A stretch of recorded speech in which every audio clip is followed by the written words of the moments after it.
Hello, everyone, and welcome to chapter 203 of the last Thoughts of a Busy Mind. This one titled Iran has a dual identity. Sorry if I sound sick. I am. I've had a cold. Thankfully, it hasn't started coughing yet. For those of you who are long-time listeners, you probably know why. But there is a chance I might sneeze.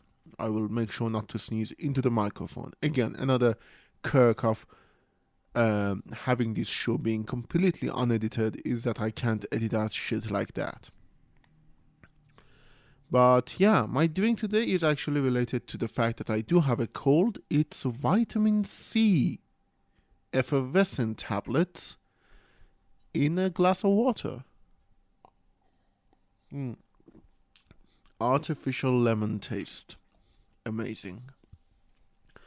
So sorry about the voice. I will try to not sound annoying, even though I know I do, especially when I'm more nasal than I usually am. But I want to talk about something that actually, let me tell you a story. Let me tell you how I came about this. I don't know how familiar you are with the channel Watch Mojo. Watch Mojo is well, basically, it's video slob. They make top 10 lists. Back in the day, I used to watch a few of them because I was like, okay, this is probably an outlet into what the Western audiences think. And there were a few that I actually learned a few things from. I watched, when Christopher Lee died, I watched the top 10 Christopher Lee movies. And there were a few I didn't know that were in. The man made 200 movies. I hadn't seen all of them. I've seen a lot more now than I did then, so I watched a few of them, and usually I just looked at them for filling out the time. Now, when AI hit, Watch Mojo was probably the first channel to jump onto the AI thing. And I recently, most of the stuff they make are AI slop. It's AI scripts read by an AI voice. Edited very minimally and badly. So, sorry about that. Watch Mojo wasn't good before, but with AI it's become just worse. Yeah. But they recently published a video, and the video's actual title was Top 20 Catchiest Persian Songs of All Time. The script is AI written. It uses the word generation like 20,000 times into the 20-minute video. It's obviously AI generated. But as I was saying, that video showed something to me that I knew in the back of my head, but didn't really know how to put a finger on it until now. And that is, Iran has a dual identity in its culture. Okay. I talked about this last week when I was talking about food, that a lot of Iranians are diaspora. Two major regime changes has happened in the last 100 years, each of them having mass exodus of people. Both of them are dramatic enough as well. So a lot of Iranians just leave outside of Iran. And with them, they basically took a time capsule of what Iran was like. Now, the Qajar diaspora is probably long and gone assimilated, but the Pahlavi diaspora, the people who left Iran in 1979, still have a lot of their ideas of Iran stuck in 1970s Iran.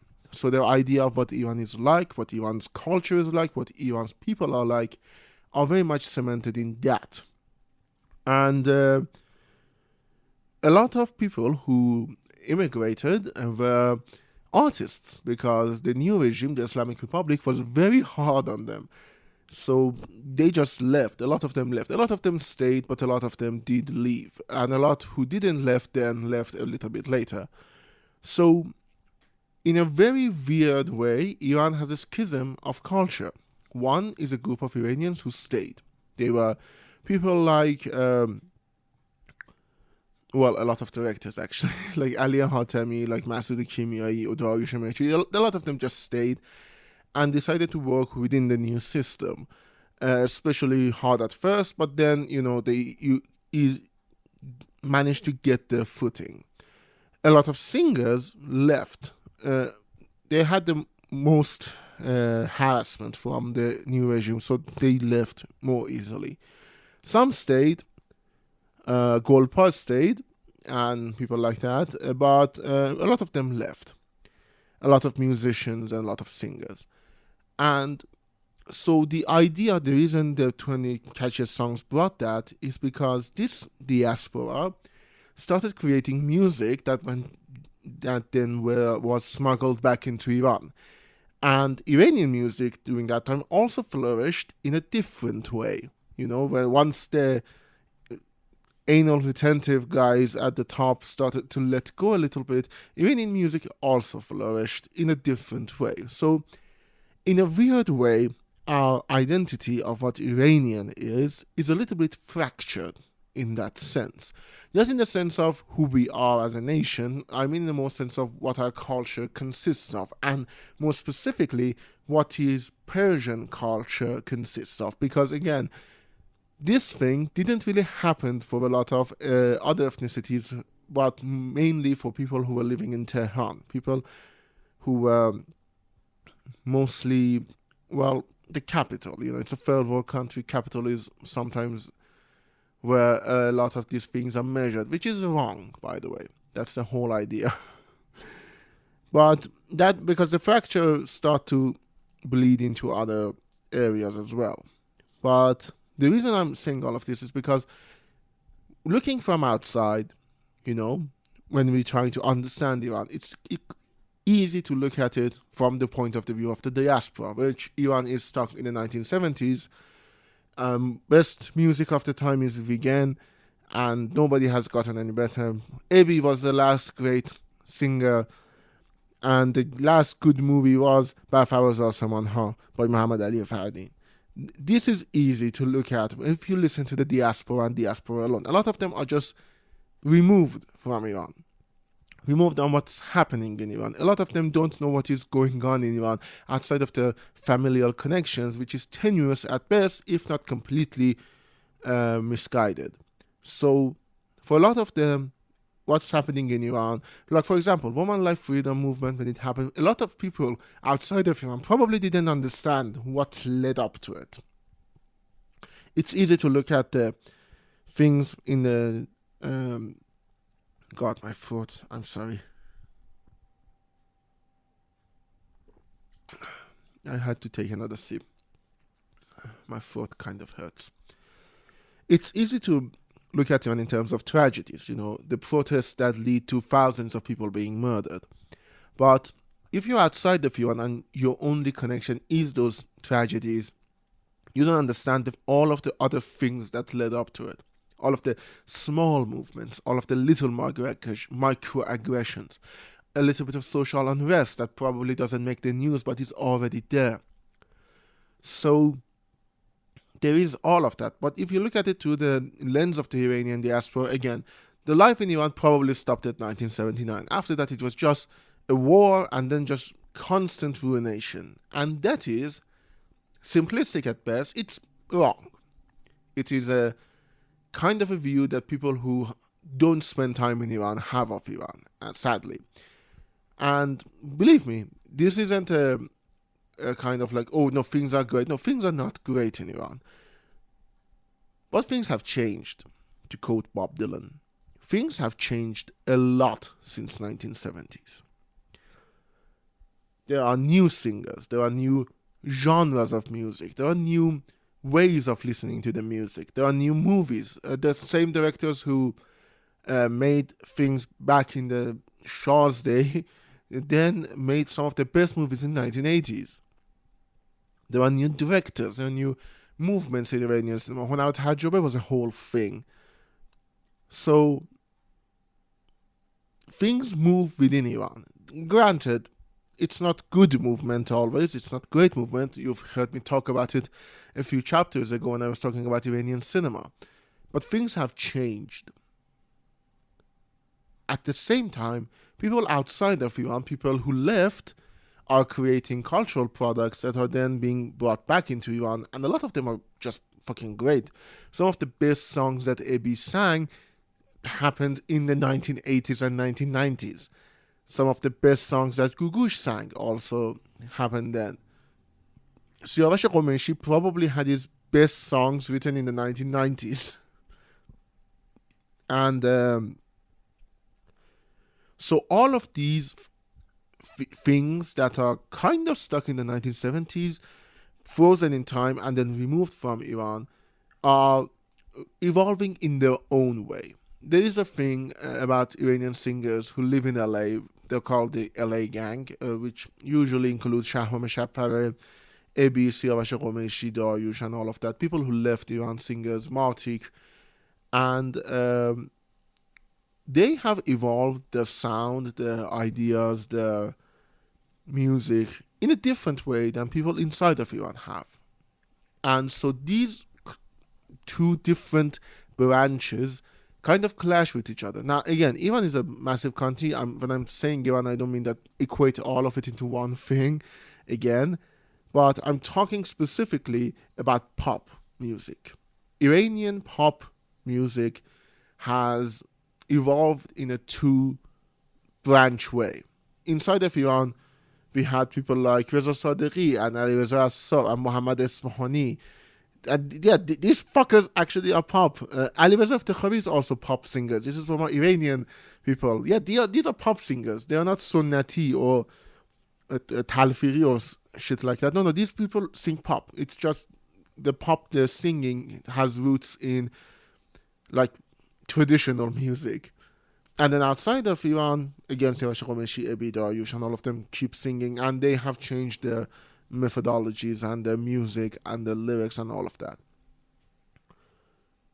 So that makes being an Iranian, or at least trying to understand an Iranian, very hard, as is demonstrated by that AI written video which jumped around like a rabbit on cocaine, like going to pre-revolution, post-revolution, up, down, diaspora, Iranian made.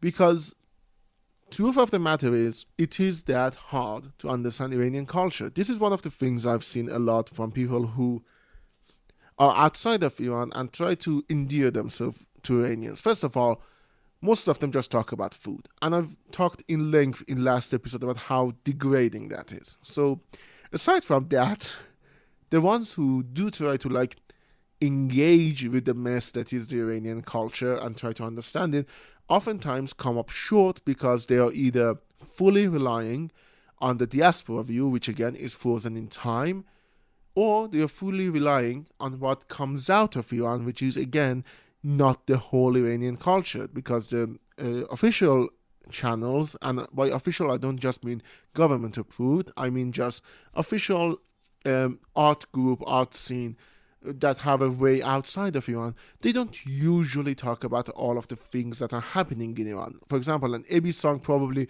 isn't going to appear in a cultural output of something that is made inside of Iran for various of reasons. And but an Ebi song is something that a lot of people, even my age, do listen to. So it's become a little bit of a mess, but at the same time, it is part of what being an Iranian is like. It's learning to understand and appreciate Shajarian as well as, well, Gugush. You have to learn that each of them come from a very different background in music, come from a very different idea of music, and come from a very different space in time and, well, place. But they are both intrinsically Iranian. Even if the melodies are stolen. Sorry, but Talaq is a heaven. Talaq's melody is Heaven on Their Minds from Andrew Lloyd Webber's Jesus Christ Superstar. Fuck that. They just stole it. But they made it Iranian in their own way. Sorry, that was a weird tangent in the middle of this. But this is another part of misunderstanding Iran. I've talked about the fact that when you look at a culture monolithically, you may arrive at misunderstandings. And this is another one of things. Even within the very small cultural touchstone of the capital culture, which is people who claim themselves to be Persian, but fuck them, which is the most of the things that the government puts actual pressure, money, and time into, even within that small subculture, it's not monolithic. It is dual personality. Now, why do I say dual when, in fact, it's probably a lot more. The reason I'm focusing on the dual is because diaspora and internal are two very different ideas. So, this is what happens when you try to look at Iranian culture through the one lens. You are going to miss a whole lot of it. You either come across, as the Watch Mojo video did, unfocused because you don't know what you're talking about. And this is the reason I'm talking about they editing it badly. They talked about Iran, which was a nationalistic song written in 1940s. And the parts of the song that they use are the parts that nobody hears. The song has two parts. You know, Iran,